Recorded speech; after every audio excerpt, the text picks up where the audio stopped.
এই শোনো না, আমাদের অন্ধবিশ্বাস চ্যানেলটি যারা এখনো সাবস্ক্রাইব করেননি, প্লিজ সাবস্ক্রাইব করে দাও। আর অল্প কিছু সাবস্ক্রাইবার হলে 1 লক্ষ পরিবার হবে। সবাই প্লিজ সাবস্ক্রাইব এবং বেশি বেশি শেয়ার করে দাও প্লিজ। লজ্জা পাওয়ার জন্য আবার লজিক লাগে নাকি?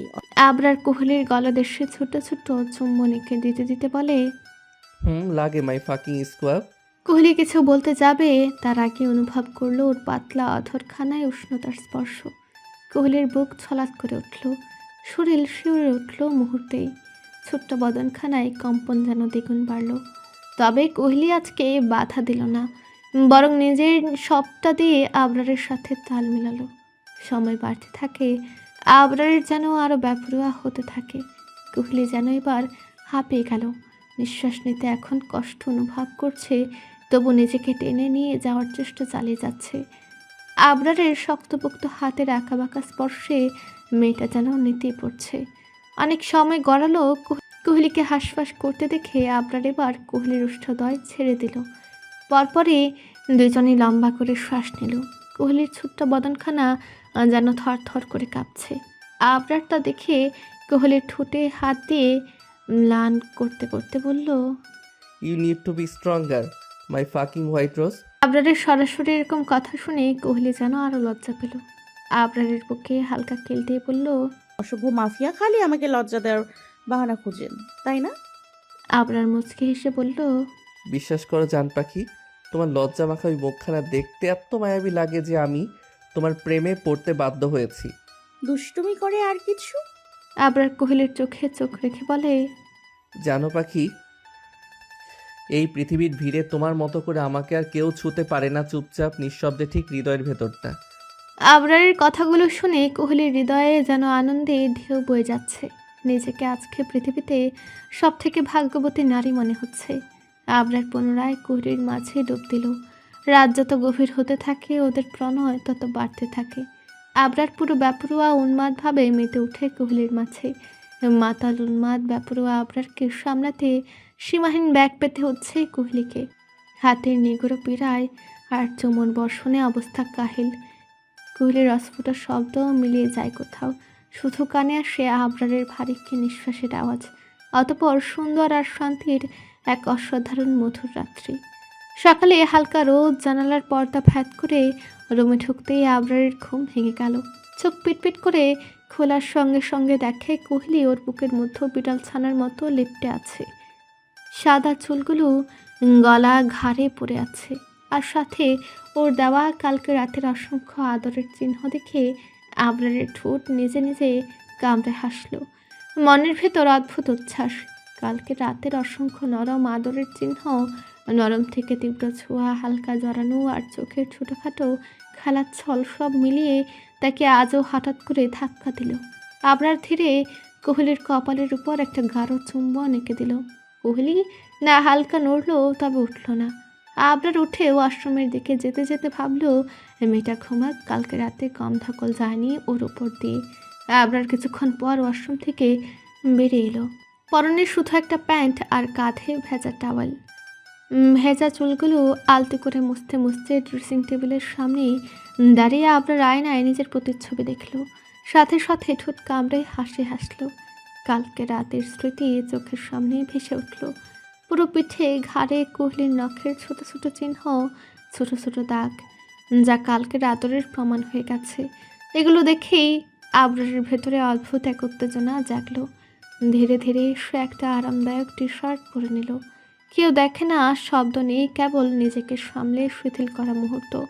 রুম থেকে বাহিরে বের হওয়ার সময় আবরার চুপচাপ করিডোর পেরিয়ে সিঁড়ি ধরে নিচে নামতে শুরু করলো। সিঁড়ির ধাপে ধাপে পা নামাচ্ছিল, তখনই চোখ পড়ল ড্রয়িং টেবিলে সীসা আর ফাহিম বসে আছে। মেড খাবার পরিবেশন করছে। ফাহিম হঠাৎ বলল, কোহলি আসুক, আমরা একসাথে খাবো। আবরারের বুকের ভেতরে অদ্ভুত উত্তেজনা, রাগ আর অস্বস্তি দুটো একসাথে জেগে উঠল, কিন্তু সে নিজেকে সামনে নিল। মুহূর্তের মধ্যেই ঠোঁটে দুষ্ট হাসি ফুটে উঠল। হেসে হেসে সে ধীরে ধীরে এগিয়ে গিয়ে দুই পকেটে হাত দিয়ে তারপর একজন মেয়েকে উদ্দেশ্য করে বলল, তোমার ম্যামের উপরে দিয়ে কালকে সারা রাত অনেক ঝড় গেছে, তাই ওর খাবার উপরে নিয়ে আসো। আবরারের কথার ইঙ্গিত বুঝে সবাই মুহূর্তেই চুপ হয়ে গেল। মেয়েরা মাথা নেড়ে সম্মতি জানালো। তারপর নিঃশব্দে খাবার সাজাতে ব্যস্ত হয়ে পড়ল। লিভিং রুমের বাতাসটা হঠাৎ কেমন ভারী হয়ে উঠল, যেন কথার আড়ালেই লুকিয়ে আছে আরেকটা লড়াই। ফাহিম চেয়ার ঠেলে উঠে দাঁড়ালো। এক পা এগিয়ে সে আবরারের মুখোমুখি দাঁড়িয়ে কটমট করে বলল, আমিও দেখবো এইসব আলতু ফালতু নাটক করে তুই কোহেলিকে কতদিন নিজের কাছে ধরে রাখতে পারিস। তার গলায় ছিল চ্যালেঞ্জ, চোখে ছিল জেদ। আবরার এক মুহূর্ত থমকাল না, বরং ঠান্ডা মাথায় ফাহিমের কাঁধে হাত রেখে অদ্ভুত শান্ত ভঙ্গিতে বলল, চিন্তা করিস না, আমি কিছু না করলেও পাখি আমার কাছেই থাকবে। তার চেয়ে ভালো হয় ভালো কোনো মেয়ে দেখে বিয়ে করে নে। অযথা আমাদের মাঝে এসে কাবাব মেয়ে হাড্ডি হয়ে কী লাভ? ফাহিম চোখ সরাল না, বরং ঠোঁট চেপে ধরে বলল, দেখা যাক, এখনো 29 দিন বাকি। এই কথাটায় যেন অদৃশ্য একটা টাইমার চালু হয়ে গেল। আবরার আর কোনো কথা বলল না, শুধু সে চেনা ম্লান হাসিটা রেখে ধীরে ধীরে সিঁড়ির দিকে পা বাড়ালো। পেছনে 3জন মেয়েড একসাথে খাবার তুলে নিয়ে উপরে উঠতে শুরু করলো, কিন্তু সিঁড়ির প্রতিটা ধাপে ধাপে মনে হচ্ছিল এক নতুন লড়াই শুরু। আবরার সিঁড়ি পেয়ে উপরে উঠে যেতেই লিভিং রুমের ভেতরের বাতাসটা হঠাৎ বিস্ফোরণের মতো ভারী হয়ে উঠল। ফাহিম দাঁতে দাঁত চেপে কাচের গ্লাসটা তুলে নিল। এক মুহূর্তের জন্য মনে হলো এখনই সেটা দেয়ালে ছুঁড়ে মারবে। ঠিক সেই সময় সীসা ঝাঁপিয়ে পড়ে তার হাত থেকে গ্লাসটা শক্ত করে ধরে ফেলল। কাম ডাউন ফাহিম, রাগ দিয়ে এখন কিছু করা যাবে না। সীসার কণ্ঠটা নিচু কিন্তু দৃঢ়। ফাহিমের চোখ লাল, সে ঝাঁঝালো গলায় বলল, কাম ডাউন। কি করে মাথা ঠান্ডা রাখবো? ওই আবরার, ও আমার পাখিকে স্পর্শ করছে, আর তারপর এসে আমাকে শোনাচ্ছে। কথাগুলো বলতে বলতে তার বুক ওঠানামা করছে। জেদের সাথে অপমান, ঈর্ষার সাথে অসহায়ত্ব সব একসাথে গলা বেঁধে আছে। সীসা এক মুহূর্ত চুপ করে রইল, তারপর ধীরে ধীরে বলল, এতে আমারও কষ্ট হচ্ছে ফাহিম। আমিও আবরারকে ভালোবাসি, তাই বলছি ও যেভাবে ঠান্ডা মাথায় খেলছে আমাদেরও ঠিক সেভাবেই খেলতে হবে। ফাহিম হঠাৎ তাকালো সীসার দিকে, তার চোখে এবার বিস্ময়। কি বলতে চাও? কণ্ঠটা চাপা সন্দেহ ভরা। সীসার ঠোঁটে ধীরে ধীরে একটা বাঁকা হাসি ফুটে উঠল, যে হাসিতে মায়া নিয়ে আছে হিসাব। সীসা খুব আস্তে করে বলল এমন কিছু যা ঘরের দেয়াল পর্যন্ত শুনতে পেল না। ফাহিম কিছুক্ষণ নিশ্চুপ রইল, তারপর চোখের ভেতরের আগুনটা ধীরে ধীরে বদলে গেল, রাগের জায়গায় নিল পরিকল্পনা। একটা দীর্ঘ নিঃশ্বাস ফেলে সে মাথা নাড়ল। ফাহিম রাজি হয়ে গেল। লিভিং রুমে ভেতরে তখন আর কোনো শব্দ নেই, শুধু দুটো মানুষের ঠান্ডা মাথার ষড়যন্ত্র নীরবে জন্ম নিচ্ছে। রুমে সে মেড চুপচাপ খাবার রেখে বেরিয়ে গেল। দরজা বন্ধ হতেই রুমটা আবারও নরম নীরবতা নেমে এলো। আবরার ধীরে ধীরে কোহলির পাশে এসে বসলো। ঘুমন্ত কোহলিকে দেখে তার মুখে আপনা আপনি একরাশ মায়া জমে উঠল। সে খুব সাবধানে কোহলিকে তুলে নিল, একদম ছোট বাচ্চাদের মতো করে নিজের কোলে। কোহলি সামান্য নড়ে চড়ে উঠল, ভ্রু কোচকে যেন কিছু একটা অনুভব করলো, কিন্তু ঘুম ভাঙল না, বরং আরো গা ঘেঁষে এলো আবরারের বুকে। আবরার কোহলির কপালে পড়ে থাকা সাদা চুলগুলো আলতো করে সরিয়ে দিল। তার চোখে তখন কঠিন কোনো ছায়া নেই, শুধু নির্ভেজাল আদর। তারপর হালকা হাসকি কণ্ঠে এসে ফিসফিস করে বলল, মাই ফাকিং হোয়াইট রোজ, ওঠো, তোমাকে খাবার খাইয়ে আমাকে অফিসে যেতে হবে, আজ একটু কাজ আছে। কোহলি চোখ পিটপিট করে খুলল, আবার বন্ধ করে ফেলল। ঘুমে জড়ানো মুখটা আবরারের বুকে গজে দিয়ে নরম টেনে টেনে বলা কণ্ঠে বলল, আর একটু ঘুমাই না আবরার হয়ে। কোহলির ঘুম জড়ানো কণ্ঠটা আবরারের ভেতরে অদ্ভুত এক আলোড়ন তুলে দিল। আবরার নিজেই বুঝতে পারছিল না কেন এই মেয়েটার সামান্য একটা কথা, একটা আবদার তার বুকের ভেতর এত গভীরভাবে নড়ে ওঠে। আবরার মনে মনে ভাবলো এর আগেও তো সে অনেক মেয়ে মানুষ দেখেছে, অনেক মেয়ের সঙ্গে কথা বলেছে, কিন্তু কখনই এমন অনুভূতি হয়নি। তাহলে আজ কেন? এই মেয়েটার ক্ষেত্রেই বা কেন সব কিছু এত আলাদা? এক মুহূর্তের জন্য তার মনে হলো যদি কোহলি তার জীবনে না আসতো, তাহলে হয়তো সে কখনই এই নরম শান্ত গভীর অনুভূতির সাথে পরিচিত হতো না। একটা হালকা নিঃশ্বাস ফেললো আবরার। ভাগ্যিস মেয়েটা তার কাছে এসেছিল। এই ভাবনাগুলোর মাঝেই আবরার কোহলির কপালে একটা গাঢ় যত্ন ভরা চুম্বন এঁকে দিল। তারপর ধীরে ধীরে কোহলিকে কোলে তুলে নিল, একদম সাবধানে, যেন কোনো পুতুলকেই কোলে নিচ্ছে। তারপর আবরার হাঁটতে হাঁটতে নরম কিন্তু দৃঢ় স্বরে বলল, মাই লিটল বার্ড, আজ তোমার এই আবদারটা রাখতে পারছি না, এর জন্য আমি সত্যিই সরি। আজ তোমার হাজবেন্ডের অফিসে অনেক কাজ আছে, তাই তোমাকে তাড়াতাড়ি খাইয়ে যেতে হবে। এই কথাটা বলতে বলতে সে কোহলিকে নিয়ে ওয়াশরুমে ঢুকলো। বেসিনের সামনে খুব যত্ন করে তাকে দাঁড় করে দিল, যেন কোনো দায়িত্বের ভার নয়, বরং ভালোবাসার যত্নটাই সবচেয়ে বড় বিষয়। কোহলি আয়নায় নিজের ঝিমুনি মুখটা দেখে আবার চোখ বন্ধ করলো। কোহলির এই আধো ঘুমিয়ে এলোমেলো অবস্থাটা দেখে আবরারের ঠোঁটের কোণে আপনা আপনি একটা মুচকি হাসি ফুটে উঠল। এই মেয়েটা ঘুমন্ত অবস্থাতেও কি অসম্ভব আপন লাগে। আবরার ব্রাশে প্যাস্ট লাগিয়ে খুব যত্ন করে কোহলির দাঁত মুখ পরিষ্কার করে দিল।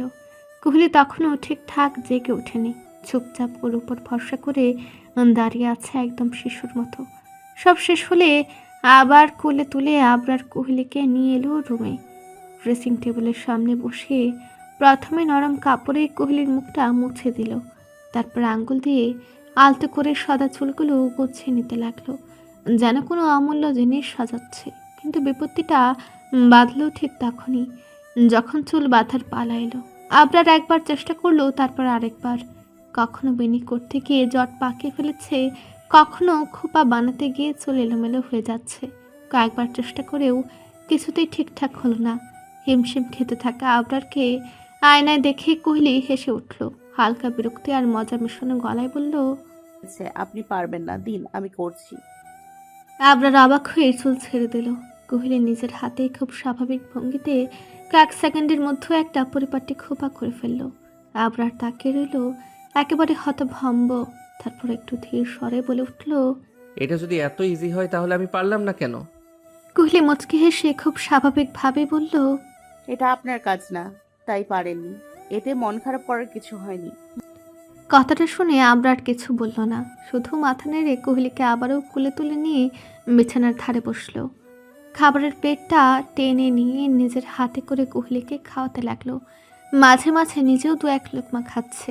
সব কিছুতেই এক অদ্ভুত সংসারের ছোঁয়া। খাওয়া শেষ হলে মেডিসিন বের করে নিজের চোখের সামনেই কোহলির মুখে তুলে দিল। কোহলি আর কোনো কথা না বলে চুপচাপ মেডিসিন খেয়ে নিল। তারপর হঠাৎ করে আবরার কোহলিকে শক্ত করে বুকে টেনে নিল, এমনভাবে জড়িয়ে ধরল যেন ছেড়ে দিলে কোহলি হারিয়ে যাবে। নরম অথচ ভারী কণ্ঠে একটা শব্দ বেড়ে এলো, বউ। এই একটা মাত্র ডাক কোহলির ভেতরটা কেঁপে উঠল। হৃদয়ের গভীরে কোনো জায়গায় আচমকা আলো জ্বলে উঠল যেন। কোহলি খুব ছোট করে বলল, আবরার একটু থেমে তারপর এমন কণ্ঠে বলল যেখানে শক্ত মানুষের সব শক্তি ভেঙে পড়ে, তুমি তো আমাকে ভালোবাসো, তাই না? আবরার বুকের ভেতর জমে থাকা ভয়টা অবশেষে মুখে আনলো। তাহলে বলো, তুমি আমাকে ছেড়ে যাবে না? কখনোই না। এই কথাটার মানে কোহলি এবার পুরোপুরি বুঝে গেল। এটা প্রশ্ন না, এটা ভয়, একটা ভাঙা অতীত থেকে জন্ম নেওয়া ভয়। কোহলি আর এক মুহূর্তও দেরি করলো না, সে আবরারকে আরো শক্ত করে জড়িয়ে ধরলো। নিজের মাথা ওর বুকের মধ্যে চেপে ধরে স্পষ্ট দৃঢ় অথচ নরম কণ্ঠে বলল, আমি কখনোই আপনাকে ছেড়ে যাব না মিস্টার মাফিয়া। আপনাকে যখন ভালোবাসি তখন ছেড়ে যাওয়ার প্রশ্নই আসে না। আমি থাকবো, সব সময় থাকবো। আপনি অযথা দুশ্চিন্তা করবেন না। কথাগুলো বলার সময় কোহলির কণ্ঠে ছিল দৃঢ়তা, যেন সে নিজেকেও আবার নতুন করে আশ্বস্ত করছে। আবরারের বুকের ভেতর অদ্ভুত এক শান্তি নেমে এলো। এই মানুষটা যাকে সবাই ভয় পায়, যার নামে কেঁপে ওঠে শহর, এই মুহূর্তে শুধু একজন স্বামী, যে নিঃশ্বাসের ভেতরে ভরসা খুঁজে পেয়েছে। হঠাৎ কোহলির চোখে দুষ্টুমির ঝিলিক খেলল। সে হালকা হাসি চেপে রেখে বলল, আর তাছাড়া আমার তো অনেক দিনের একটা স্বপ্ন আছে, আমি আমার জামাইকে শাড়ি পরাবো, সুন্দর করে মেকআপ করাবো, চুল বেঁধে দিব, তারপর ছবি তুলবো। হ্যাঁ, আবরার সঙ্গে সঙ্গে কোহলিকে ছেড়ে দিয়ে বিস্ময় বলে উঠল। হোয়াট? তার সেই মুখভঙ্গি দেখে কোহলি খিলখিল করে হাসতে লাগলো, একেবারে বাচ্চাদের মতো হাসতে হাসতে বলল, আপনি যত বড় মাফিয়াই হন না কেন, বউ যা বলবে সেটাই তো করতে হবে। আবরার কিছুক্ষণ তাকিয়ে রইল, তারপর হালকা দীর্ঘশ্বাস ফেলে মাথা নাড়ল। ঠোঁটের কোণে এক চেলতে হাসি ফুটে উঠল। এই মেয়েটাই পারে তাকে এভাবে হার মানাতে, ভয় দিয়ে নয়, ভালোবাসা দিয়ে। আবরার পুনরায় কোহলির কোমর জড়িয়ে ধরে নিজের সাথে, তারপর কোহলির নাকের সাথে নিজের নাক ঘষতে ঘষতে বলল, অনেক দুষ্ট হয়ে গেছো পাখি। আচ্ছা এখন রেস্ট নাও, পরে কথা হবে, আমার অনেক কাজ আছে অফিসে। বলে কোহলিকে ছেড়ে দিয়ে উঠে দাঁড়ালো। কোহলি বলল, আচ্ছা মিস্টার ক্রিমিনাল হাজবেন্ড, সাবধানে যাবেন আর তাড়াতাড়ি ফিরে আসবেন, আমি আপনার জন্য অপেক্ষা করব। অপেক্ষা করব কথাখানা যেন আবরারের বুকে লাগলো। আর সাবধানে যেতে বলছে কেউ, তার মানে ওর একজন নিজস্ব মানুষ আছে যে ওর জন্য চিন্তা করে। এসব ভাবতেই আবরারের বুকে খুশির স্রোত বয়ে গেল। ঠোঁটে মুচকি হাসি টেনে বলল, আচ্ছা বউ, তুমি সাবধানে থেকো। তারপর রুম থেকে বেরিয়ে গেল। আবরার বেরিয়ে যেতে রুমটা হঠাৎ অদ্ভুত রকম নীরব হয়ে গেল। সেই নীরবতায় কিছুক্ষণ কোহলি আবার ঘুমিয়ে পড়ল, হালকা ভাঙা ভাঙা ঘুম। জানালার ফাঁক গলে আসা রোদের ছায়া ধীরে ধীরে বিছানার চাদরে সরে এলো, যেন তাকে জাগাতে চাইছে। কিছুক্ষণ পর কোহলি চোখ মেলে তাকালো। একা লাগছে। একা মানে শূন্য না, বরং অভ্যাসের হঠাৎ বিরতি। সে উঠে বসে। সারাদিন এভাবেই রুমে বসে থাকা কারই বা ভালো লাগে? চার দেয়ালের মধ্যে আটকে থাকলে মনটা ভারী হয়ে আসে। তাই হালকা পায়ে দরজা খুলে রুম থেকে বেরিয়ে বাগানের দিকে এগিয়ে গেল। বাগানে ঢুকতেই মনটা খানিকটা হালকা হলো। পাতার ফাঁক দিয়ে রোদ পড়ছে, হালকা বাতাসে ফুলের গন্ধ ভাসছে। কোহলি ধীরে ধীরে হাঁটলো, কখনো গাছের পাতায় আঙুল বুলিয়ে, কখনো দূরের আকাশটার দিকে তাকিয়ে। মনে হচ্ছিল এই সবুজের ভেতর দাঁড়িয়ে থাকলে নিজের ভেতরের অস্থিরতাগুলো একটু শান্ত হয়। কিছুক্ষণ এভাবে ঘোরাঘুরি করে আবার রুমে ফিরে এলো সে। তবু বসে থাকতে ইচ্ছে করছিল না। অলসতা নয়, বরং অকারণ ব্যস্ততার খোঁজ। কোহলি চারপাশে তাকালো। রুমটা এমনিতেই গোছানো, তবু হাত যেন নিজে থেকেই কাজে লেগে গেল। বালিশগুলো ঠিক করলো, পর্দার ভাঁজগুলো টান টান করে দিল, টেবিলের উপর রাখা জিনিসগুলো একটু সাজিয়ে নিল। গোছাতে গোছাতে মনে হচ্ছিল এই ছোট ছোট কাজগুলোই তাকে নিজের মতো করে জায়গাটা দখল করতে সাহায্য করছে। শেষে ওয়ার্ড্রবের সামনে এসে দাঁড়ালো। দরজা খুলতে ভেতর থেকে পরিচিত গন্ধ আর কাপড়ের রঙে চোখ ভরে গেল। এক এক করে কাপড়গুলো গোছাতে লাগলো কোহলি। ভাঁজ ঠিক করছে, রং মিলিয়ে রাখছে। কাজের ফাঁকে ফাঁকে হালকা হাসি চলে আসছে ঠোঁটে। ওয়ার্ড্রোবের ভেতরে কাপড় গোছাতে গোছাতে হঠাৎই কোহলির চোখে পড়ে একটা সাদা রঙের আইডি কার্ড। অন্য সব কিছুর ফিরে সেটা যেন একটু আলাদা করে নজর কাড়ে। কৌতূহল সামলাতে না পেরে কার্ডটা হাতে তুলে নিয়ে এসে চোখ বুলাতেই ঠোঁটের কোণে আপনা আপনি এক চিলতে হাসি খেলতে থাকে। বাহ, জানুয়ারির 1 তারিখ মানে নতুন বছরের প্রথম দিনেই আমার ক্রিমিনাল হাজবেন্ডের জন্মদিন। বাহ, এক ঢিলে দুই পাখি। কোহলি সাবধানে আইডি কার্ডটা আগের জায়গায় রেখে দেয়, যেন কেউ বুঝতে না পারে সে কিছু দেখেছে। তারপর আর দেরি না করে দ্রুত ফোনটা হাতে তুলে নেয়। আঙুলগুলো প্রায় দৌড়াতে দৌড়াতে শায়লার নাম খুঁজে বের করে। আজ থেকে শুরু হবে মিস্টার মাফিয়ার জন্মদিনের সারপ্রাইজ প্ল্যান। কোহলির চোখে তখন দুষ্ট আনন্দের ঝিলিক, ঠোঁটে রহস্যময় হাসি। আবরার যদি জানতো তার শান্ত নিরীহ বউটার মাথার ভেতর এই মুহূর্তে কী কী পরিকল্পনা পাক খাচ্ছে। দুপুর ঠিক 2টা। লম্বা মিটিং শেষ করে আবরার নিজের কেবিনে এসে বসেছে। দরজাটা ভেতর থেকে বন্ধ করেই কেবিনের আলো নিভে দিল। কেবিনটা মুহূর্তেই নীরব অন্ধকারে ডুবে গেল। শুধু সামনের দেয়াল জুড়ে ঝুলে থাকা বিশাল পর্দাটায় জ্বলে উঠল একটি ছবি, কোহলির ছবি। আবরার পেছনে হালান দিয়ে তাকিয়ে রইল। ঠোঁটের কোণে অজান্তেই একটা নরম হাসি ফুটে উঠল। এই মানুষটা যাকে দেখে পুরো ব্ল্যাক লাইট ব্রাদারহুড কেঁপে ওঠে, যে কখনো ভয় শব্দটার মানে জানতো না, আজ সে নিজেই নিজের অনুভূতির কাছে অসহায়। নিম্ন স্বরে প্রায় নিজের সাথেই কথা বলতে লাগলো আবরার। জানো পাখি, আমার মতো পাষণ্ড মানুষকে কেউ কখনো ভয় দেখাতে পারিনি, কেউ কখনো কন্ট্রোল করতে পারিনি, অথচ তুমি পারছো। হ্যাঁ, আমি ভয়ে থাকি, ভয় পাই এই ভেবে কখন জানি তুমি এসে বলো তুমি আমাকে ভালোবাসো না। আমি জোর গলায় বলেছিলাম তুমি আমার সাথে ভয় নয়, বরং তুমি নিজের ইচ্ছায় আমার পাশে আছো আর থাকবে সারা জীবন। এই ইচ্ছাটাই আমাকে ভয় দেখায় পাখি, কারণ ভালোবাসা যদি জোর করে হয় আমি সেটা চাই না। আর যদি তুমি নিজে থেকেই থেকো তাহলে সেটাই আমার সবচেয়ে বড় শক্তি, আমার সবচেয়ে বড় দুর্বলতাও। অন্ধকার কেবিনে শুধু পর্দার আলো আর এক মাফিয়ার নিঃশব্দ স্বীকারোক্তি রয়ে গেল। ঠিক সেই মুহূর্তেই আবরারের চোখের সামনে ভেসে ওঠে সেদিনের গুডাউনের ঘটনা। একটা স্মৃতির মতো নয়, বরং অমোঘ কোনো ছায়ার মতো। যা চাইলেও ঝেড়ে ফেলা যায় না। সেদিন গোডাউনের বাতাসটাও যেন ভারী ছিল। ফাহিম গম্ভীর মুখে দাঁড়িয়েছিল, চোখে অদ্ভুত এক দৃঢ়তা। আবরার স্বভাব সুলভ ঠান্ডা গলায় জিজ্ঞেস করেছিল।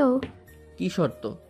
ফাহিম এক মুহূর্ত থেমে গভীর শ্বাস নিয়েছিল, তারপর স্পষ্ট করে বলেছিল, 1 মাস, পুরো 1 মাস আমি আর সীসা তোর বাড়িতে থাকবো। ভাবছিস সীসা এখানে কোথা থেকে এলো? আসলে সীসা তোকে ভালোবাসে আবরার। সেই ভালোবাসা থেকেই কোহেলিকে কিডন্যাপ করার সময় আমাকে হেল্প করেছিল।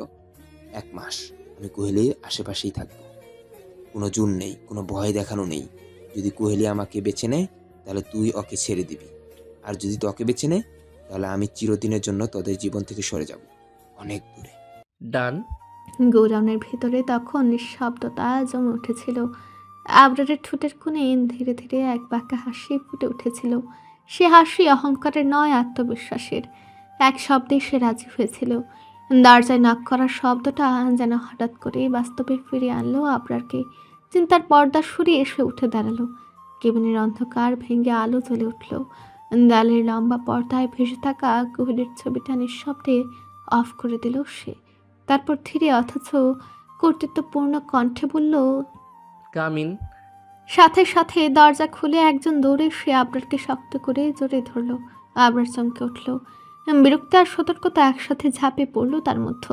এক ঝটকায় নিজেকে ছাড়িয়ে সামনে ঘুরতে চোখে পড়ল পরিচিত মুখ সীসা। সাথে সাথে আবরার ওর গালে থাপ্পড় বসায়, কিন্তু সীসা আবরারকে অবাক করে দিয়ে পুনরায় জড়িয়ে ধরল ওকে। এবার আবরারের ধৈর্য ভাঙল। সে আর এক মুহূর্ত দেরি করল না। শক্ত হাতে সীসাকে ধাক্কা দিয়ে সরে দিল। ফলস্বরূপ ভারসাম্য হারিয়ে সীসা ফ্লোরে পড়ে গেল। তবু সীসা নিজেকে সামলে দাঁড়িয়ে পড়ল, চোখে জল, মুখে একরাশ জেদ, দুটোর অদ্ভুত মিশেল। আবরারের চোয়াল শক্ত হয়ে উঠল। দাঁতে দাঁত চেপে দম আটকে রাখার আগে সে বলল, অসভ্য, বেহায়া মেয়ে, অন্যের স্বামীর দিকে হাত বাড়াতে লজ্জা করে না? না করে না, কারণ মাঝখান থেকে ওই মেয়েটা উড়ে এসে সব দখল করে নিল। তোমাকে তো আমার পাওয়ার কথা ছিল আবরার, তাহলে ও কিভাবে এলো? আচ্ছা, ওই মেয়েকে না হয় বাড়িতে ভালোবাসলে, আর আমাকে বাইরে ভালোবাসো, আমি তাতেই খুশি। সীসার কথা শেষ হতেই আবরারের ঠোঁটের কোণে একরাশ ঠান্ডা তাচ্ছিলের হাসি ফুটে উঠল। আবরার ধীরে ধীরে সীসার দিকে ঝুঁকে এলো। লাল টকটকে মণিওয়ালা চোখ দুটো এবার বরফের মতো স্থির, ভয়ঙ্কর শান্ত। তারপর নরম কণ্ঠে বললেও ভেতরে ভেতরে লুকেছিল হিমশীতল হুমকি। প্রত্যেকটা জিনিসের একটা নির্দিষ্ট জায়গা আছে, আর আমার জিনিসটারও একটা নির্দিষ্ট জায়গা আছে। এসব ডাস্টবিনে আমার জিনিস পড়ে না। আর একবার যদি আমার এত কাছে আসো তাহলে সরাসরি উপরে টিকিট ধরিয়ে দিব। এখন বের হও আমার কেবিন থেকে। সীসার চোখে জল টলমল করছিল, কিছু বলার চেষ্টা করেও পারল না। অপমান, ক্ষোভ আর অপূর্ণ ভালোবাসার ভার বুকে চেপে ধরে সে নিঃশব্দেই কেবিন ছেড়ে বেরিয়ে গেল। দরজাটা বন্ধ হতেই আবরার গভীরভাবে শ্বাস নিল। একের পর এক দীর্ঘ নিঃশ্বাস যেন এতক্ষণ ধরে নিজেকে শক্ত করে বেঁধে রেখেছিল। তারপর চেয়ারে যেয়ে বসলো। আবরার চাইলে এই সীসাকে 1 মিনিটে শেষ করতে পারে, কিন্তু ফাহিমের শর্ত, এই 1 মাস না ফাহিম না সীসা কাউকে কিচ্ছু করবে না ও। এই 1 মাস, তারপর কি হবে সে নিজেই জানে। চেয়ারে হেলান দিয়ে আবরার জানালার বাইরে তাকালো। চোখে আবার সেই বাঁকা হাসি, যেটা সাধারণত ঝড়ের আগের নিস্তব্ধতার মতো। খেলাটা এখনও শেষ হয়নি, বরং এখনই শুরু। কোহলির কণ্ঠ হঠাৎ কেঁপে উঠল। কি বলছো শায়লা, তোমার মা মারা গেছে? ফোনের ওপাশে শায়লার নিঃশ্বাসের শব্দও ভেঙে ভেঙে আসছিল, যেন প্রতিটা শ্বাসের সঙ্গে বুকের ভেতর জমে থাকা কষ্টটা বেরিয়ে আসতে চাইছে। কিছুক্ষণ চুপ থেকে সে বলল, কয়েকদিন আগে রে, মা এমনিতেই অনেকদিন অসুস্থ ছিল, হঠাৎ করেই আমাদের ছেড়ে চলে গেল। ভাইয়াও এখন বাড়ি আসে না, পুরো বাড়িটা ফাঁকা। একা একা থাকতে থাকতে দম বন্ধ হয়ে আসে আমার কোহেলি। মনে হয় দেয়ালগুলোও আমায় চাপ দিচ্ছে। কুলের চোখ দুটো ভিজে উঠল। সে জানতো শায়লা কতটা মায়ের সঙ্গে জড়িয়েছিল। হঠাৎ করে এমন শূন্যতা কাউকে কিভাবে ভেঙে দেয় সে নিজেও তো কম দেখেনি। নিজেকে সামলে নিয়ে নরম গলায় বলল, আচ্ছা শোন, এখন আর একা থাকবি না, আমি গাড়ি পাঠিয়ে দিচ্ছি, তুই এখানেই চলে আয়। কোহলির কথাখানা শায়লার কানে পৌঁছাতেই বুকের ভেতরটা কেমন করে উঠল। কিন্তু যদি ভাইয়া কিছু বলে? উপাস থেকে শায়লার ভয় আর অসহায়তা স্পষ্ট শোনা যাচ্ছিল। কোহলি জানালার পাশে দাঁড়িয়ে বাইরে তাকালো। বিকেলের আলো ধীরে ধীরে ফিকে হয়ে আসছে, অথচ শায়লার কণ্ঠে যেন অন্ধকার আরো ঘন হয়ে উঠছে। দৃঢ় অথচ স্নিগ্ধ স্বরে সে বলল, এইটা তোর ভাবার দরকার নেই শালা, তুই শুধু চলে আয়, বাকিটা আমি দেখছি। এক মুহূর্তে নীরবতা, তারপর ছোট্ট একটা নিঃশ্বাস। আচ্ছা। শায়লার কণ্ঠে যেন একটু ভরসা ফিরে এলো। ফোন কেটে যেতেই কোহলি কিছুক্ষণ স্থির দাঁড়িয়ে রইল, মুখের ভেতর অদ্ভুত এক অস্বস্তি। শায়লার মানে ভাই নাকি বাড়ি আসে না, এই কথাগুলো মাথার ভিতর ঘুরপাক খেতে লাগলো। হঠাৎ একটা প্রশ্ন কোহলির মনে তীক্ষ্ণ হয়ে উঠল। ফাহিম ভাইয়া তো এই বাড়িতেই থাকে, তাহলে শায়লাকে সে নিজে আনলো না কেন? এই প্রশ্নটা যেন কোহলির মনে কাটার মতো বেঁধে রইল। ভাবনার জাল ছেড়ে কোহলি ধীরে ধীরে রুম থেকে বেরিয়ে এলো। করিডোর পেরোতে পেরোতে বাড়িটার বিশালত্ব আজ তাকে ভারী মনে হচ্ছিল। সিঁড়ি বেয়ে নিচে নামতেই ড্রাইভারকে দেখতে পেল। কোহলি সরাসরি তার দিকে এগিয়ে গেল, শান্ত কিন্তু দৃঢ় স্বরে বলল, গাড়ি বের করো, এই ঠিকানায় যাব। একটা কাগজে শায়লার ঠিকানা লিখে ড্রাইভারের হাতে ধরে দিল। ড্রাইভার মাথা নেড়ে সম্মতি জানালো। গাড়ির চাবির শব্দটা কোহলির কানে যেন অদ্ভুতভাবে জোরে বাজল। গাড়ি চলে যেতে কোহলি বারান্দার রেলিংয়ে হাত রেখে দাঁড়িয়ে রইল। আজ প্রথমবার মনে হলো এই বাড়ির ভেতরের অনেক গল্প এখনো অজানা। শায়লার আগমন হয়তো শুধু এক অতিথির আশা নয়, বরং অনেক চাপা সত্যের দরজা খুলে দিতে চলেছে। কিছুক্ষণ পরে ভারী পায়ের শব্দে হলরুমের নীরবতা ভাঙল। আবরার ফিরেছে, চোখে মুখে ক্লান্তির ছাপ, কাঁধে দিনের সমস্ত বোঝা। কিন্তু হলরুমের সোফায় বসে থাকা কোহলি তখন নিজের ভাবনার জগতে এতটাই ডুবেছিল যে আবরারের উপস্থিতি সে টেরই পায়নি। শায়লাকে নিয়ে অদ্ভুত এক অস্বস্তি বুকের ভেতর পাক খাচ্ছিল। কেন ফাহিম তাকে এখানে আনেনি? কেন সব কিছু এত জটিল লাগছে? আবরার কিছু না বলেই ধীরে ধীরে এগিয়ে এলো। মুহূর্তে এর মধ্যেই কোহলিকে কোলে তুলে নিল সে। হঠাৎ এই অনাকাঙ্ক্ষিত স্পর্শে কোহলির বুক কেঁপে উঠল। পায়ের নিচের মাটি যেন সরে গেল, শূন্যতায় ভেসে উঠল সে। চমকে উঠে তাকাতেই চোখে পড়ল আবরারের মুখ, চেনা অথচ আজ একটু বেশি ক্লান্ত, একটু বেশি গভীর। আরে আপনি কখন এলেন? আমি তো সত্যি ভয় পেয়ে গেছি। আবরার হালকা হাসলো, সেই হাসিতে দিনের ক্লান্তি ঢেকে রাখার চেষ্টা। যখন তুমি ভাবনায় ডুবেছিলে ঠিক তখনই। আচ্ছা বলো তো, কাকে নিয়ে এত গভীরভাবে ভাবছিলে তুমি? বেডরুমের দিকে হাঁটতে হাঁটতে আবরার থেমে কোহলির চোখের দিকে তাকালো। কোহলি একটু থমকে গেল, চোখ নামিয়ে নিল। সে ভাবনার ভার যেন হঠাৎই আরো বেড়ে গেল। আবরারের বুকের কাছাকাছি শেষে বুঝলো এই মানুষটা সবসময় শক্ত থাকলেও তার চোখ দুটো সব অনুভূতি ধরে ফেলতে পারে। আবরার কোহলিকে বেডরুমে নিয়ে এসে ধীরে সযত্নে ব্যাটের উপর বসালো, তারপর নিজেও পাশে বসে পড়ল। রুমের বাতিটা তখনও জ্বলছে, নরম আলোয় রুমটায় অদ্ভুত এক থমথমে অনুভূতিতে ভরে আছে। আবরার কোনো কথা বলল না, শুধু লাল টকটকে চোখের মনে দুটো শুরু করে কোহলির দিকে এমনভাবে তাকালো যেন চোখের ভেতর দিয়ে তার মনের কথা পড়ে নিতে চাইছে। সেই দৃষ্টিতেই কোহলির বুকের ভেতর কেঁপে উঠল। আবরারের এই চাহনি সে চেনে, এই চোখ মানে রাগ, আবার একই সাথে গভীর চিন্তাও। তবু সাহস করে সে কথা বলল, কণ্ঠটা একটু নরম করে। আসলে হয়েছে কি, আমি শায়লাকে এই বাড়িতে আসতে বলেছি। ওর মা কয়েকদিন আগে মারা গেছে। শায়লা একদম একা হয়ে গেছে। ভাইয়া হয়েও ফাহিম ভাইয়া তো এই বাড়িতে থাকে, ওর কাছে থাকে না। আমি ভাবলাম ও একা একা থাকবে কিভাবে, তাই ওকে এখানে আসতে বলেছি। আর একটা বিষয় আমি কিছুতেই বুঝতে পারছি না, ফাহিম ভাইয়া তো এই বাড়িতেই থাকে, অথচ শায়লাকে উনি নিজের কাছে রাখলো না কেন? তার কথার ভিতরে ছিল কৌতূহল, সঙ্গে অজানা এক আশঙ্কা। আবরার কোহলির দিকে একবার তাকালো, সে দৃষ্টিতে ছিল না রাগ না বিস্ময়, বরং অদ্ভুত এক নিশ্চিন্ততা। সে হালকা কণ্ঠে উত্তর দিল, এতে এত ভয় পাওয়ার কি আছে? শায়লা থাকতেই পারে এই বাড়িতে, আর ফাহিম কেন রাখিনি সেটা তুমি নিজে ওকে জিজ্ঞেস করে নিও। এই কথা বলেই আর কিছু না বলে আবরার ধীরে ধীরে উঠে দাঁড়ালো। তার সেই বাঁকা হাসিটা কোহলির চোখে অদ্ভুত লাগলো, যেন কথার আড়ালে আরও কিছু লুকানো আছে। পরক্ষণেই আবরার ওয়াশরুমের দিকে এগিয়ে গেল। দরজাটা বন্ধ হয়ে যাওয়ার সঙ্গে সঙ্গে রুম হঠাৎ নিস্তব্ধ হয়ে পড়ল। কোহলি বিছানার উপর বসে রইল কিছুক্ষণ। আবরারের কথাগুলো তার মাথার ভেতরে ঘুরপাক খেতে লাগলো। ফাহিম ভাইয়া কেন শায়লাকে রাখেনি? এই প্রশ্নটা এখন আর কৌতূহল নয়, বরং জরুরি হয়ে উঠেছে। কোহলি গভীর একটা শ্বাস নিল, মনে মনে স্থির করলো এই প্রশ্নের উত্তর তাকে জানতেই হবে, আর সেটা জানতে হলে ফাহিমের সঙ্গেই কথা বলতে হবে। প্রায় আধা ঘন্টা পর আবরার ওয়াশরুম থেকে বের হলো, ভেজা চুল টাওয়াল দিয়ে মুছতে মুছতে, অর্ধ ভেজা উন্মুক্ত দেহ, কেবল একটি মাত্র ট্রাউজার জড়ানো। সম্পূর্ণ ফর্সা প্যাটের দেহে পানির ফুটা ফুটা বিন্দুকণা চিকচিক করছে। কোহলি তা দেখে শুকনো ঢুক গেল। আবরার কোহলিকে এভাবে তাকাতে দেখে বাঁকা হেসে কোহলির সামনে আসলো। তারপর কোহলির পাশে বসে এক টানে কোহলিকে নিজের কোলে তুলে নিল। তারপর টাওয়েল নিজের গলায় ঝুলিয়ে কোহলির কোমর 2 হাত দিয়ে ধরে মাথা ঝাঁকালো কোহলির মুখের সামনে। এতে আবরারের বড় বড় সিল্কি চুলের পানির বিন্দু বিন্দু কণা কোহলির মুখে পড়ল। কোহলি চোখ বন্ধ করলো, সাথে সাথে ছোট্ট বদনখানা কেঁপে কেঁপে উঠলো, গোলাপি ঠোঁট জোড়া তীর তীর করে কাঁপতে থাকে। ডার্লিং, তোমার দেখা মনে হয়নি, তাই না?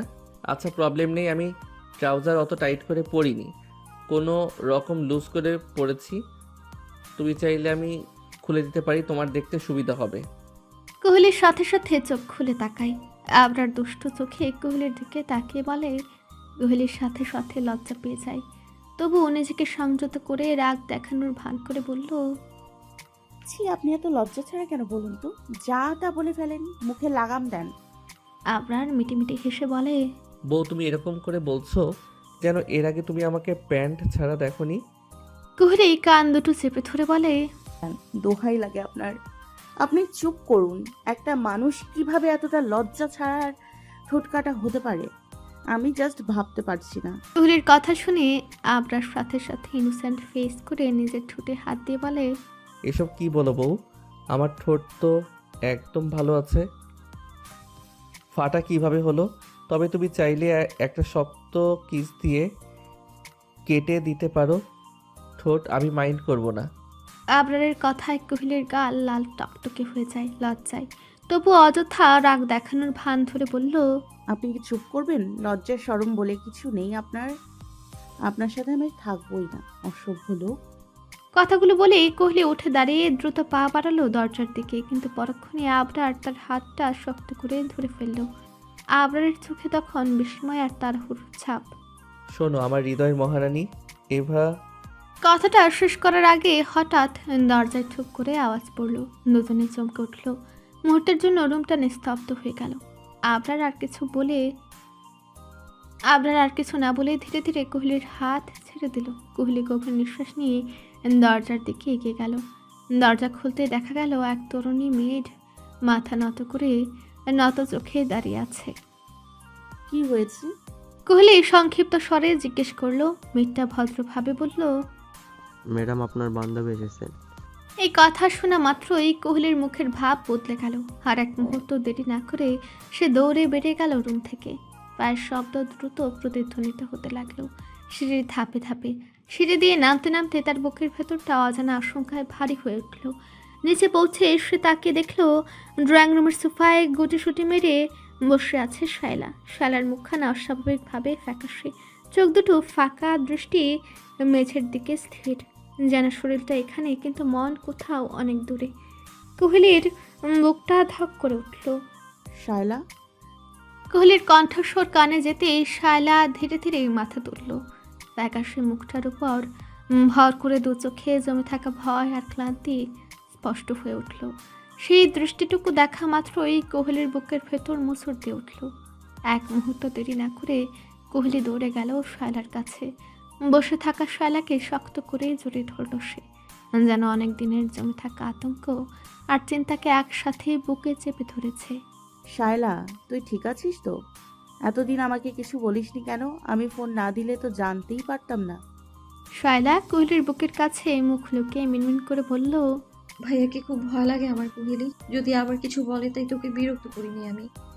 কথাগুলো শোনা মাত্রই কোহলি ধীরে ধীরে শায়লাকে ছেড়ে দিল। চোখে তখন মায়ের জায়গা নিয়ে নিয়েছে হালকা রাগ। ঠোঁট দুটো চেপে ধরে সে গম্ভীর মুখে বলল, শোন, আমার জামাই একদম খারাপ না, ভালোই আছে সে। আর বিরক্ত? আমি কখনোই হই না, বুঝলি? এই কথা বলেই কোহলি শায়লার পাশে গাল ফুলিয়ে বসে পড়ল। রাগ দেখালেও তার চোখের গভীরে লুকিয়েছিল নিখাত চিন্তা আর আপনজনের জন্য নিঃশব্দ ভালোবাসা।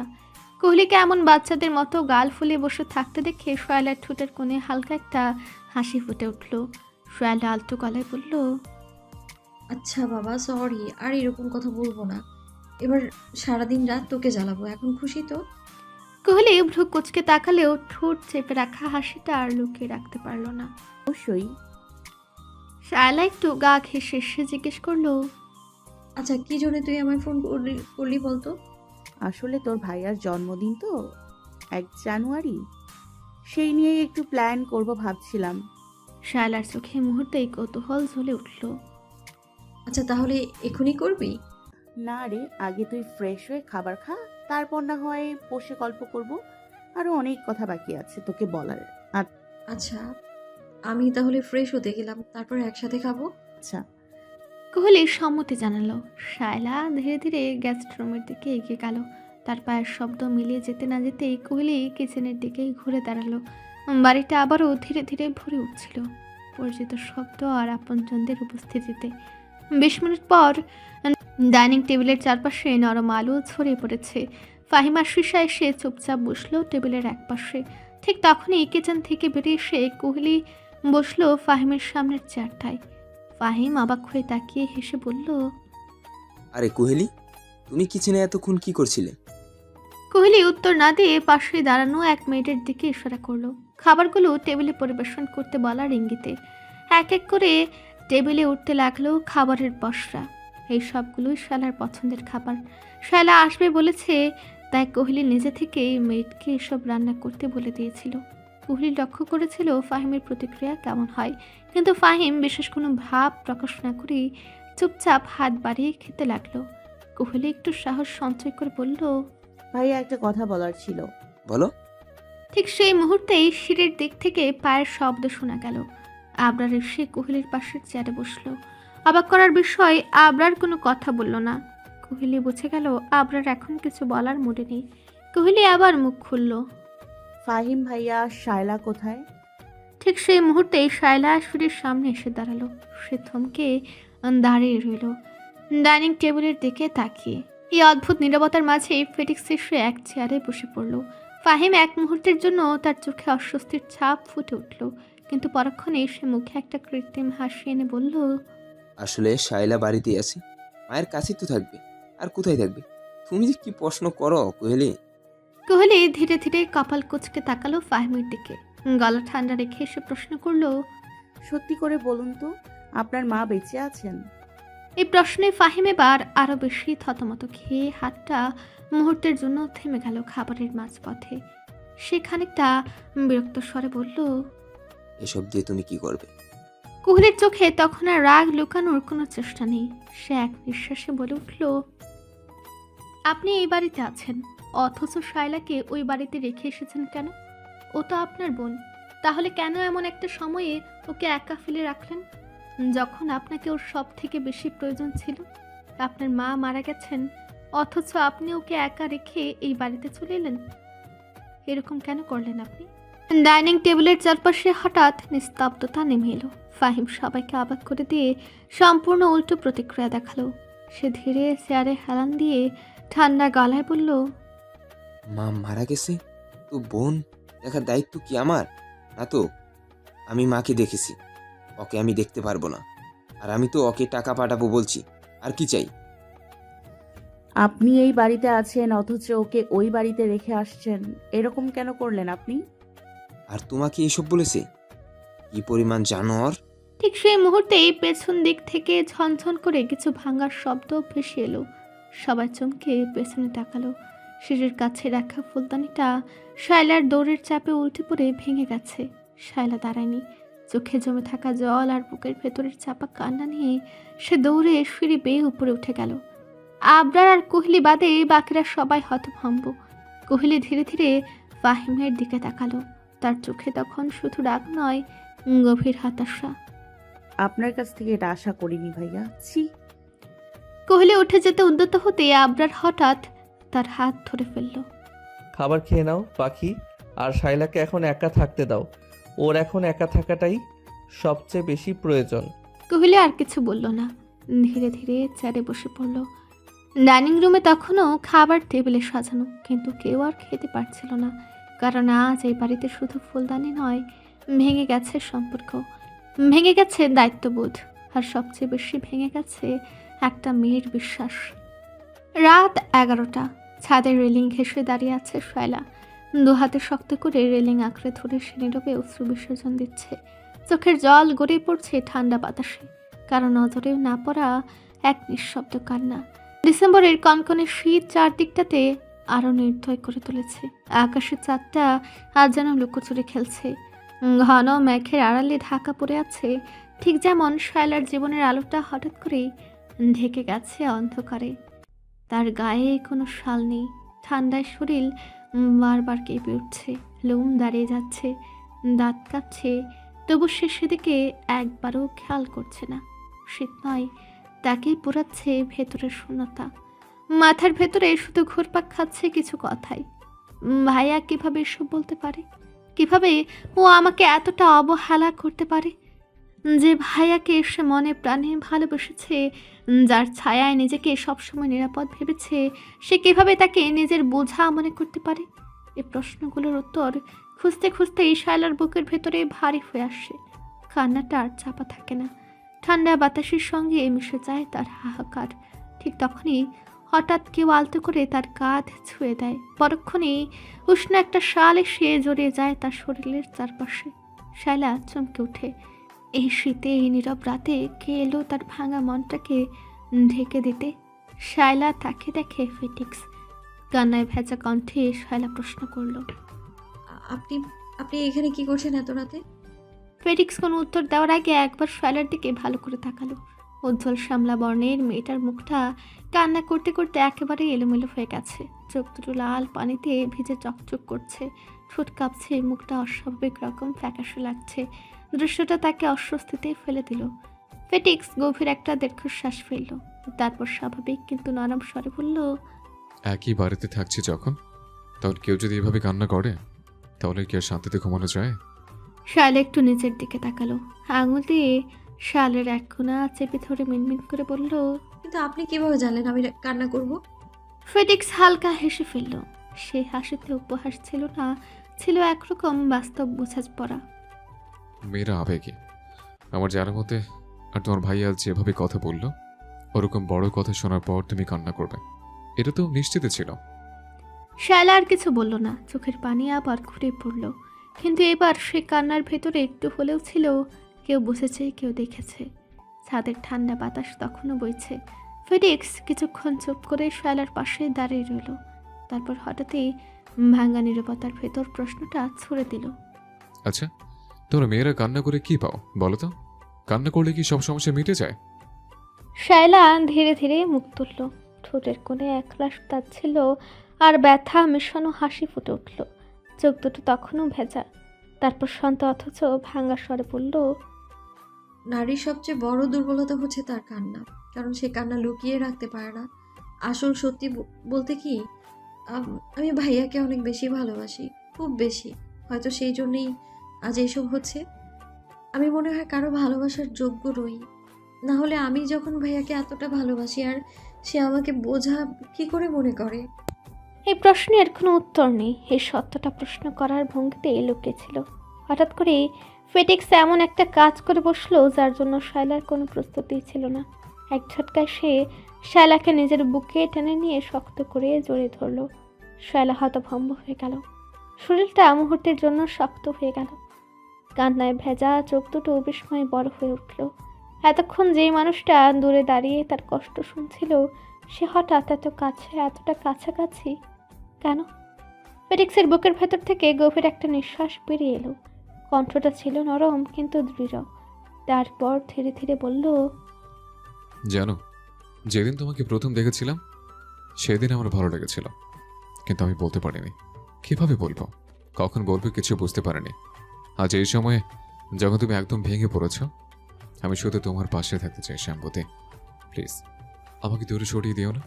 আমি জানি তুমি মানসিকভাবে ঠিক নেই, অনেক বড় একটা আঘাত পেয়েছ, কিন্তু আমাকে একটা সুযোগ দাও, বিশ্বাস করো আমি তোমাকে অনেক ভালোবাসবো, আগলে রাখবো মৃত্যুর আগ পর্যন্ত। কি বলেছো তুমি ভালোবাসার যোগ্য না? তুমি রানী হওয়ার যোগ্য। নিজেকে কখনো তুচ্ছ মনে করবে না। ছাদের ঠান্ডা বাতাস থমকে গেল যেন। মেঘের আড়াল থেকে চাঁদটা পুরোপুরি বেরিয়ে এলো। শায়লা তখনও কোনো উত্তর দেয়নি, কিন্তু ফেটিক্সের বুকের ভেতর দাঁড়িয়ে থাকা সেই ভাঙা মেয়েটা এই প্রথমবারের মতো অনুভব করলো সে হয়তো সত্যি বোঝা নয়, সে হয়তো সত্যি কারো কাছে অমূল্য। শায়লার কোনো উত্তর না পেয়ে ফেটিক্স ওকে বুক থেকে একটু দূরে সরিয়ে মুখের দিকে তাকালো। চোখে তখন অনিশ্চয়তা, গলায় চাপা উদ্বেগ। শায়লা, আমাকে কি তুমি ফিরিয়ে দেবে? শায়লা মাথা নিচু করে রইল, তারপর মিনমিনে গলায় বলল, কেউ এইভাবে প্রপোজ করে? ফেটিক্স একটু অবাক হলো। শায়লা চোখ তুলে তাকিয়ে ঠোঁট পাকিয়ে বলল, হাঁটু গেড়ে বসে ফুল দিয়ে প্রপোজ করতে হয়, আর আপনি আমায় জড়িয়ে ধরে প্রপোজ করছেন? আমি কি করে অ্যাকসেপ্ট করব? এই কথাটা শুনে ফেটিক্স সব বুঝে গেল। শায়লা তাকে ফিরিয়ে দিচ্ছে না, এই উপলব্ধিতেই তার বুকের ভেতর আনন্দের ঢেউ বয়ে গেল। চোখ দুটো উজ্জ্বল হয়ে উঠল। হালকা দুষ্টুমি মিশিয়ে সে বলল, ম্যাডাম, আমি এভাবেই প্রপোজ করি, এখন আপনাকে এভাবেই অ্যাকসেপ্ট করতে হবে। আর যদি না করি? তাহলে তোমার এই দুই ঠোঁট আমার দেখার অজস্র চিহ্ন পড়ে থাকবে। এই কথা শুনে শায়লা ফেটিক্সের বুকে একখানা কিল বসিয়ে দিল। অসভ্য লোক, ঠিকঠাকভাবে প্রপোজ তো করলোই না, আবার অন্যরকম কথা ভাবছেন। কত অসভ্য। শায়লার এই রাগ রাগ ভঙ্গিটা দেখে ফেটিক্স আর নিজেকে সামলাতে পারল না। শব্দ করে হেসে উঠল সে। আর সেই হাসির মাঝেই শায়লা লজ্জা লুকোতে ফেটিক্সের বুকে মুখ গুজে দিল। মিটিমিটি হাসতে লাগলো সেও। ছাদের শীতল বাতাস তখন আর ততটা কনকনে লাগছিল না। মেঘের আড়াল থেকে চাঁদটা যেন হাসছিল, কারণ এই রাতেই একটা ভাঙা মন আর একটা অপেক্ষমান হৃদয় একসাথে নতুন গল্পের শুরু লিখে ফেলল। খাটের এক কোণে গাল ফুলে বসে আছে কোহলি, চোখ দুটোতে স্পষ্ট অভিমান, কারণ একটাই, আবরার তাকে শায়লার কাছে যেতে দিচ্ছে না, বারবার একই কথা বলছে। ওর একা থাকা খুব প্রয়োজন। কোহলি প্রথমে বুঝিয়েছে, তারপর রাগ করেছে, শেষে এই সিদ্ধান্ত নিয়েছে আজ আর কথাই বলবে না। এই সিদ্ধান্ত নিয়ে সে গম্ভীর মুখে বসে রইল। অন্যদিকে আবরার সোফায় বসে ল্যাপটপ খুলে কি যেন জরুরি কাজ করছিল। কিবোর্ডের টুংটাং শব্দে ঘরটা ভরেছিল, অথচ কোহলির মনটা তখনও ছাদে শায়লার কাছে। কিছুক্ষণ পর আবরার কাজ শেষ করে ল্যাপটপ বন্ধ করলো। চোখের কোণ দিয়ে একবার কোহলির দিকে তাকিয়ে উঠে এসে তার পাশে বসতে গেল। ঠিক তখনই কোহলি ছিটকে একটু দূরে সরে গেল। এই দৃশ্যটা দেখে আবরারের ঠোঁটের কোণে দুষ্টু হাসি ফুটে উঠল। আর কোনো কথা না বলে হঠাৎ করে কোহলির হাত ধরে হ্যাচকা টানে নিজের কোলে বসে নিল সে। এই যে আমার ছোট্ট হরিণীর কি হয়েছে, এভাবে রেগে আছে কেন আমার উপর? আবরার কোহলির গালে আলতো করে চিমটে কাটল। কোহলি কোনো উত্তর দিল না। গাল তখনও ফুলে আছে, ঠোঁট দুটো শক্ত করে চেপে ধরে সে অন্যদিকে তাকিয়ে রইল। অভিমানটা যেন আর পাকাপোক্ত। আবরার বুঝে গেল এই রাগ ভাঙাতে একটু আদর, একটু দুষ্টুমি দরকার। সে কোহলিকে নিজের বুকে একটু শক্ত করে জড়িয়ে ধরল। এভাবে রাগ করলে কিন্তু হরিণী আরও সুন্দর লাগে। আচ্ছা, বললাম তো ওর এখন একা থাকা দরকার। পরে কথা বলো, কালকে সকালে। কোহলির সঙ্গে সঙ্গে মুখ ঘুরে নিল, গাল আরো ফুলে উঠল। কটাক্ষ মিশ্রণের স্বরে বলল, তাই একটু যেতে দেবেন না? আপনি একজন বাজে লোক। আবরার হেসে ফেলল। সে হাসিতে রাগ নয়, বরং আদরের ছোঁয়া। এভাবে বলো না বউ, কলিজায় লাগে। তো আমি কি করব? আমার যা বলার আমি সোজাসুজি বলি, এতে কার কেমন লাগলো তাতে আমার কি? এই কথাটা শেষ হতে না হতেই আবরার ধীরে ধীরে কোহলির খুব কাছে ঝুঁকে এলো। কোহলি কিছু বুঝে ওঠার আগেই হঠাৎ করে তার গলার কাছে আলতু কিন্তু দুষ্ট একটা কামড় বসিয়ে দিল আবরার। এই সব অসভ্য লোক, ছাড়ুন আমাকে, ব্যথা পাচ্ছিস, ছাড়ুন। আবরার কোহলিকে ছাড়ল না, বরং নিজের মতো করে কামড়ে তারপর ছাড়ল। কোহলি ছাড় পায় তখনই। তার ঘাড়ের কাছে লালচে দাগ পড়ে গেছে, জ্বালাটা স্পষ্ট। আবরার অজান্তে সেখানে হাত বুলিয়ে দিতে দিতে নরম অথচ দৃঢ় স্বরে সে বলে, আমার সাথে ভালো করে কথা না বললে এমনটাই করব। দেখি তুমি কয়টা কামড় খেতে পারো। কোহলির চোখে জল চিকচিক করে ওঠে। ছলছল দৃষ্টিতে সে আবরারের দিকে তাকিয়ে কাপা গলায় বলে, আপনি একটা নিষ্ঠুর মানুষ।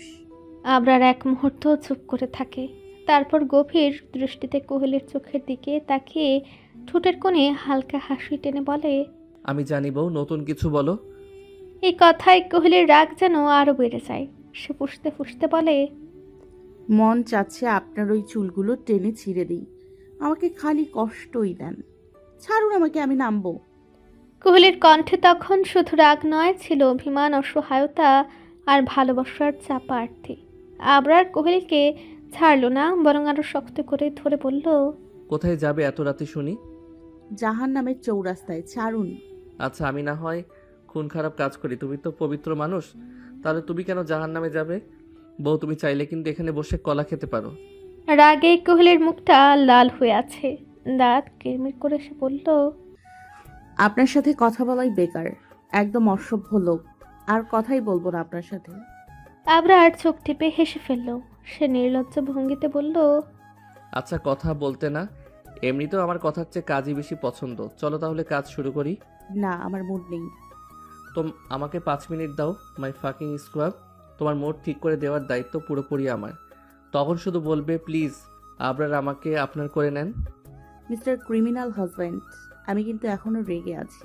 কোহলির এই কথার ভঙ্গি শুনে আবরার আর নিজেকে ধরে রাখতে পারল না।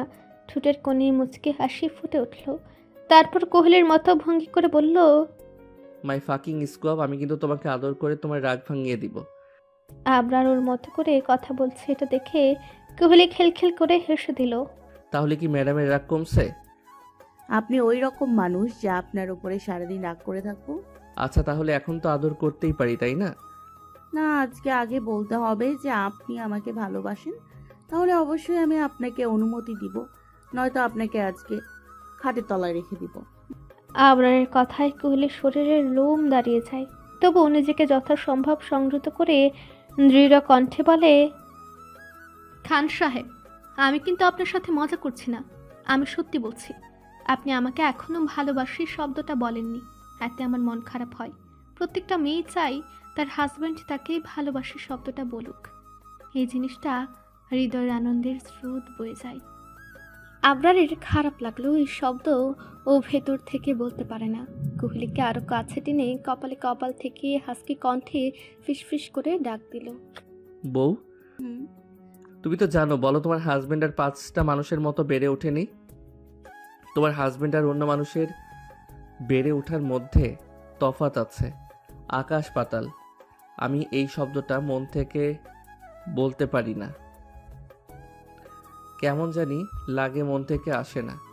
তুমি আমাকে আর কিছুদিন সময় দাও, আমি চেষ্টা করব বলার। আর যদি তুমি চাও এই কয়দিন আমি তোমার কাছে না আসি, তাহলে আমি আসবো না, কারণ আমি বুঝে গেছি জোর করে আর যাই হোক কারো মন পাওয়া যায় না। আমি এখন থেকে তোমার মন মতো চলার চেষ্টা করব। বলেই আবরার কোহলিকে ওর কোল থেকে ব্যাডে বসিয়ে রেখে উঠে দরজার দিকে পা বাড়ায়। কোহলি উঠে দৌড়ে পেছন থেকে আবরারকে 2 হাত থেকে বলে, আমি তো ওইভাবে বলিনি। আমি দুঃখিত, আসলে আপনার সাথে এত কিছু হয়েছে অথচ আমি বোকার মতো এসব বলছি। প্লিজ আপনি আমাকে ক্ষমা করে দিন, আর এরকম করে কথা বলবো না। তবু আপনি আমার থেকে দূরে যাবেন না। বলেই কোহলি কাঁদতে থাকে। আবরার আঁখি পল্লব বন্ধ করে নেয়। কোহলির কথায় ও কষ্ট পেয়েছে, কিন্তু কোহলিরই বা কি দোষ? প্রত্যেকটা মেয়েরই তো তার হাজব্যান্ডের থেকে এতটুকু এক্সপেকটেশন থাকতেই পারে। আবরার কোহলির হাত সরিয়ে সামনে ঘুরে তারপর কোহলির চোখের পানি মুছে দিয়ে বলে, আরে পাগলি, কাঁদছো কেন? আপনি আবার রাগ করেছেন, তাই না? না, আমি কেন তোমার উপরে রাগ করব বলো? তুমি রাগ করার জিনিস, তুমি আদর করার জিনিস, যাকে আদর করে আগলে রাখতে হয় নিজের বুকের পাঁজরের ভিতরে। তাহলে আমাকে আদর করুন। না পাখি, এখন না, তুমি ঘুমাও, আমার কাজ আছে। না, এক্ষুনি আমার আদর চাই। তারপর আবরার কিছু বুঝে ওঠার আগেই কোহলি ওর পায়ের পাতার উপরে দাঁড়িয়ে নিজের পায়ের পাতায় ভর দিয়ে আবরারের শক্তপোক্ত অধরে নিজের কমল পাতলা অধরখানা মিলিয়ে দেয়। আবরার প্রথমেই বিস্মিত হয়, পরক্ষণেই আবরার বাঁকা হেসে কোহলির সাথে তাল মেলায়। প্রথমে কোমলভাবে চুম্বন করতে থাকে, কিন্তু আস্তে আস্তে আবরার উগ্র হয়ে ওঠে। কোহলিকে এক ঝটকায় কোলে তুলে নেয়। কোহলি বরাবরের মতোই আবরারের কোমরের চারপাশে নিজের 2 পা দিয়ে আঁকড়ে ধরে। আবরার কোহলিকে ঠান্ডা দেওয়ালের সাথে ঠেস দিয়ে এক হাতে ওর চুলে ডুবে দেয়। কোহলি নিজেকে সংযত করতে আবরারের ঘাড়ে খামচে ধরে, তাতে নখ গেঁথে যায়, রক্ত বের হয়। সেদিকে আবরারের খেয়াল নেই, সে পাগলের মতো চুমু খাচ্ছে, যেন ছেড়ে দিলেই কোথাও চলে যাবে। আজকে আবরার ঠোঁটে পাগলের মতো চুমু খাওয়া আর হাতের অস্বাভাবিক স্পর্শে কোহলির মনে আনন্দ আর চঞ্চলতা মিশ্রিত এক অনুভূতির শিহরণ বয়ে যায়। শুধু অনুভব করছে আবরারের উষ্ণ নিঃশ্বাস আর উষ্ণ ঠোঁটের আলিঙ্গন। এভাবে প্রায় আধা ঘন্টা চলে। কোহলি ঠোঁট আর ঠোঁট নেই, পুরো ঠোঁট ফুলে কলা গাছ হয়ে গেছে। কোহলি এবার আবরারের থেকে নিজেকে সরাতে চায়, কিন্তু আবরার ছাড়ে না। এভাবে আরও কিছুক্ষণ চলার পর যখন আবরার অনুভব করলো কোহলি নিঃশ্বাস নিতে পারছে না, তখন ছেড়ে দিল। ছাড়া পেয়ে কোহলি নিচের দিকে তাকিয়ে শব্দ করে নিঃশ্বাস নিতে থাকে, যেন আবার নতুন জীবন ফিরে পেল। আবরার দাঁত দিয়ে নিচের ঠোঁট কামড়ে ধরে কোহলিকে দেখতে থাকে। আপনি কি মানুষ? এভাবে কেউ চুমু খায়? পুরো ঠোঁটের 12টা বাজিয়ে দিয়েছেন। আর আপনার হাত সর, আমার ব্যথা লাগছে। ইস, বলে আবরারের হাত ঠেলে সরাতে চায়, কিন্তু ও 1 ইঞ্চি নড়াতে পারে না, বরং আবরার আরো গাঢ়ভাবে স্পর্শ করতে থাকে। প্লিজ সরান, ব্যথা লাগছে তো। জামাই আদর করলে পৃথিবীর সবাই কষ্ট পায়, তবুও এই কষ্টের মধ্যে আনন্দ খুঁজে নিতে হয়, বুঝলে মাই ফাকিং হোয়াইট রোজ? বলে কোহলিকে কিছু বলার সুযোগ না দিয়ে পুনরায় ওর অধরে অধর মিলিয়ে দেয়। তারপর চুম্বন করতে করতে কোহলিকে খাটে নিয়ে যেয়ে কোহলিকে শুয়ে দিয়ে নিজেও কোহলির উপরে শুয়ে ফিসফিস করে বলে, তোমার ছায়া পেলেও খুঁজি তোমার অবয়ব, তৃষ্ণা যেন বাড়ে কেবল, হয় না কখনো নিবারণ। অতঃপর দুইজন মিলে ডুব দেয় ভালোবাসার সাগরে। সকালের মিষ্টি রোদ জানালার ফাঁক গলে এসে কোহলির মুখে পড়তেই সে পিটপিট করে চোখ মেলল। ঘুম আর জাগরণের মাঝামাঝি এক অদ্ভুত অনুভূতি। একটু নড়তেই হঠাৎ নিজের অবস্থানটা বুঝে সে থমকে গেল। সে আছে আবরারের শক্ত বুকের ভেতর, তার বুকের ঠিক কাছে, আষ্ঠে পৃষ্ঠে জড়িয়ে। কোহলি ধীরে মাথা তুলে তাকালো। আবরারের ঘুমন্ত মুখখানা তখন একদম শিশুর মতো শান্ত, কপালের ভাঁজ নেই, ভ্রু দুটো নরম, ঠোঁটে হালকা একরাশ নিশ্চিন্ততা। এমন মুখটা দেখে কোহলির বুকটা অজান্তেই নরম হয়ে এলো। সে আস্তে করে হাত বাড়িয়ে আবরারের গালে ছুঁয়ে দিল। ঠিক সেই মুহূর্তেই আবরারের চোখ খুলে গেল। 1 সেকেন্ডও দেরি না করে সে কোহলিকে আরো শক্ত করে নিজের বুকে টেনে নিল। কণ্ঠে তখন ঘুম ঘুম ভাব আর দুষ্টমি মেশানো হাসি। ম্যাডাম, সকাল সকাল কি আবার মুড হয়েছে নাকি? তাহলে চলুন আরেকবার হয়ে যাক। কোহলি হেসে উঠল, চোখে তখন লাজুক ঝিলিক। সব সময় শুধু এসবই মাথায় ঘোরে, তাই না? ভ্রুকুচকে দুষ্টুমি করে বলল, ক্রিমিনাল হাজবেন্ড। আবরার শব্দ করে হেসে উঠল। কোহলির কপালে আলতো একটা চুমু এঁকে দিয়ে বলল, এরকম একটা সুইট বউ যদি সামনে থাকে, বলো তো খেতে ইচ্ছে করবে না, তাই না? কোহলির সঙ্গে সঙ্গে আবরারের বুকে হালকা একটা কিল বসিয়ে দিল। ঠোঁট বাঁকিয়ে বিরক্তির ভান করে বলল, আপনি আর ভালো হবেন না খান সাহেব। না, একদমই না। খান সাহেব, আপনি আমার দেহ পাবেন কিন্তু মন পাবেন না। আবরার আর নিজেকে ধরে রাখতে পারল না, শব্দ করে হেসে উঠল। কোহলির থুতনির নিচে আঙ্গুল রেখে মজা করে বলল, বউ, তোমার এই ডায়লগগুলো কিন্তু দারুণ। আমি নিজেই দারুণ, না হলে এরকম একটা মাফিয়ার জীবনে খেলতে পারতাম। আবরার চোখ দুটো একটু ছোট করে কোহলির দিকে তাকালো, কণ্ঠে হালকা গম্ভীর ভান করে বলল, পিচ্ছি, ভালো হয়ে যাও, ভালো হতে টাকা লাগে না। ভালো হতে টাকা লাগে না জামাই, কিন্তু ভণ্ডামি ছাড়তে হয়, আর সেটা আমি পারবো না। আবরার ভ্রু কুচকে তাকিয়ে রইল, যেন বিশ্বাসই করতে পারছে না। এই মাইয়া, তুমি কি সত্যি ভণ্ড? ভদ্রই তো দেখা যায়। আব্বে শালা, আগে ভণ্ডামি করার সুযোগ তো দেবেন।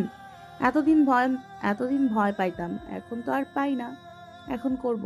আর আবরারের চোখ মুহূর্তের মধ্যেই বদলে গেল। হাসি মিলিয়ে গিয়ে তীক্ষ্ণ দৃষ্টি কোহলির মুখে আটকে রইল। গলার স্বরটা ভারী হয়ে উঠল। কি বললে? কোহলি সেই দৃষ্টি দেখেই বুঝে গেল এটা আর মজা না, এবার সত্যি ঝড় উঠছে। বুকের ভেতরে এক চিলতে ভয় কেঁপে উঠলেও বুদ্ধি তার আগেই কাজ করে ফেলল। হঠাৎ করেই নাটকীয় ভঙ্গিতে চিৎকার করে উঠল, আরে দরজা খোলা কেন? আবরার অবচেতনে সেদিকে তাকাতেই কোহলি বজ্রগতিতে নিজের ফোনটা তুলে নিল। 1 সেকেন্ডও দেরি না করে দৌড়ে ঢুকে পড়ল ওয়াশরুমে। ঠাস, দরজাটা ভেতর থেকে আটকে দিল। আবরার কিছুক্ষণ বোকার মতো শুয়ে রইল। কি হলো, কোথা দিয়ে কিভাবে সব ঘটে গেল তার মাথায় ঢুকতেই একটু সময় লাগলো। তারপর হঠাৎ সব বুঝে চোখ বড় বড় করে ফেলল। তারপর তাড়াতাড়ি উঠে দরজার সামনে এসে দাঁড়িয়ে গলা ফাটিয়ে চেঁচিয়ে উঠল। কুহেলির বাচ্চা! ভেতর থেকে কোহলির খিলখিল হাসি ভেসে এলো। দরজার ওপাশে দাঁড়িয়ে সে ফোনে নিজের প্রতিবিম্ব দেখে হাসি চেপে বলল, নিয়মিত ভালোবাসার গল্প শুনতে এবং পড়তে আমাদের অন্ধবিশ্বাস চ্যানেলটি সাবস্ক্রাইব করে পাশে থাকা বেল আইকনটি ক্লিক করুন। ধন্যবাদ সবাইকে।